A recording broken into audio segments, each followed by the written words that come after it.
Les faits remontent à plusieurs années mais Brooke Shields ne les a jamais oubliés.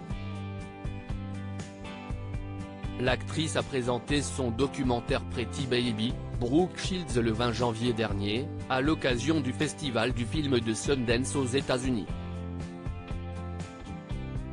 Dans celui-ci, elle raconte le viol dont elle a été victime. L'identité de son agresseur est secrète mais Brooke Shields a expliqué l'avoir trouvé, peu après avoir décroché son diplôme à l'université. Si elle s'est rendue à ce rendez-vous, c'est parce qu'elle pensait qu'il s'agissait d'une réunion de travail pour discuter de sa participation à un casting pour un nouveau film. L'homme en question l'a ramenée à son hôtel, prétextant vouloir lui appeler un taxi depuis sa chambre. Lorsque l'actrice a été sexuellement agressée, il s'est rendu dans la salle de bain avant d'en ressortir entièrement nu et de violer Brooke Shields. C'était comme une bagarre. J'avais peur de me faire étouffer ou quelque chose comme ça, a-t-elle d'abord confié dans son documentaire. Je ne me suis pas beaucoup débattu. Je ne l'ai pas fait. J'étais juste complètement pétrifié, s'est-elle souvenu. Une période qui a brisé l'actrice et dont elle souhaite parler aujourd'hui.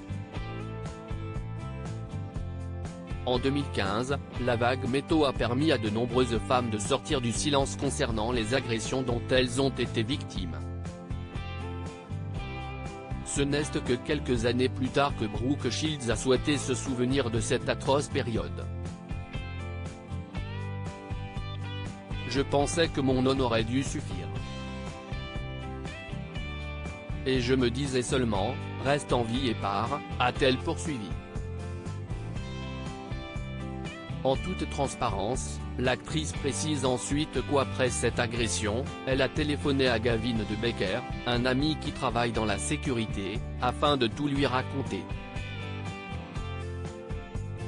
Il m'a dit que c'était viol et j'ai répondu que je n'étais pas prête à le croire, a-t-elle affirmé. Après avoir connu une célébrité mondiale dès le plus jeune âge, Brooke Shields a souhaité poursuivre ses études à l'université de Princeton. Une fois diplômée, elle explique dans ce documentaire avoir eu beaucoup de mal à retrouver des rôles, notamment puisqu'elle ne souhaitait pas retomber sur son agresseur. Mon message personnel, c'est la persévérance, et ne pas vous autoriser à devenir une victime aux yeux d'une société ou d'une industrie, a-t-elle déclaré à l'AFP. Je suis fier de la façon dont j'ai continué d'apprendre, de grandir, de travailler et d'aimer ce que je fais, a-t-elle conclu, ravie de faire passer un message important.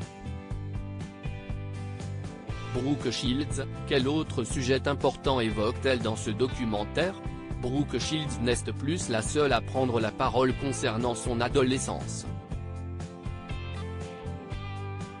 En 2021, Demi Lovato qui, dans un documentaire, avait affirmé avoir perdu ma virginité dans un viol. Pour rappel, la jeune femme s'est fait connaître dans des séries diffusées sur Disney Channel dès son plus jeune âge. Une situation que Brooke Shields comprend et qu'elle a souhaité mentionner à son tour. Dans son documentaire, l'actrice a également évoqué ses débuts, lorsqu'elle a été très sexualisée. À l'âge de 10 ans, elle avait fait une séance photo dénudée et, l'année d'après, on avait pu la retrouver dans le film Pretty Baby, dans lequel elle jouait une enfant prostituée. Des rôles et des commentaires qui l'ont beaucoup marqué. Aujourd'hui, âgée de 57 ans, elle est prête à raconter son histoire.